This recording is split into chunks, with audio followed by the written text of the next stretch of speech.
আজকে আমার নিবেদন কবি নীরেন চক্রবর্তীর একটি বিখ্যাত কবিতা অমলকান্তি। অমলকান্তি আমার বন্ধু। স্কুলে আমরা একসঙ্গে পড়তাম। রোজ দেরি করে ক্লাসে আসতো, পড়া পারত না। শব্দরূপ জিজ্ঞেস করলে এমন অবাক হয়ে জানলার দিকে তাকিয়ে থাকতো যে দেখে ভারী কষ্ট হতো আমাদের। আমরা কেউ মাস্টার হতে চেয়েছিলাম, কেউ ডাক্তার, কেউ উকিল।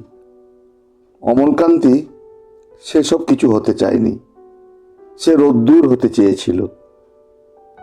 ক্ষান্ত বর্ষণ, কাক ডাকা বিকেলের সেই লাজুক রোদ্দুর, জাম আর জামরুলের পাতায় যা নাকি অল্প একটু হাসির মতন লেগে থাকে। আমরা কেউ মাস্টার হয়েছি, কেউ ডাক্তার, কেউ উকিল। অমলকান্তি রোদ্দুর হতে পারেনি। সে এখন অন্ধকার একটা ছাপাখানায় কাজ করে।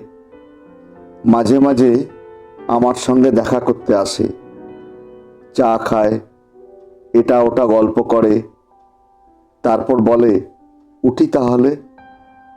আমি ওকে দরজা পর্যন্ত এগিয়ে দিয়ে আসি। আমাদের মধ্যে যে এখন মাস্টারি করে, অনায়াসে সে ডাক্তার হতে পারত। যে ডাক্তার হতে চেয়েছিল, উকিল হলে তার এমন কিছু ক্ষতি হতো না। অথচ সকলেরই ইচ্ছা পূরণ হলো এক অমলকান্তি ছাড়া। অমলকান্তি রোদ্দুর হতে পারেনি।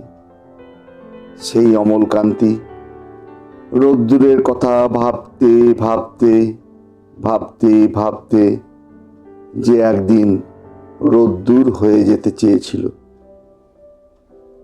নমস্কার শ্রোতা বন্ধুরা, কবি নীরেন্দ্রনাথ চক্রবর্তীর এই কবিতাটি আপনাদের কেমন লাগলো অতি অবশ্যই কমেন্ট বক্সে কমেন্ট করে জানাবেন। ভালো লাগলে সকলের সঙ্গে শেয়ার করবেন এবং কবি চ্যানেলটি যদি সাবস্ক্রাইব করা না থাকে তাহলে অতি অবশ্যই সাবস্ক্রাইব করে রাখবেন।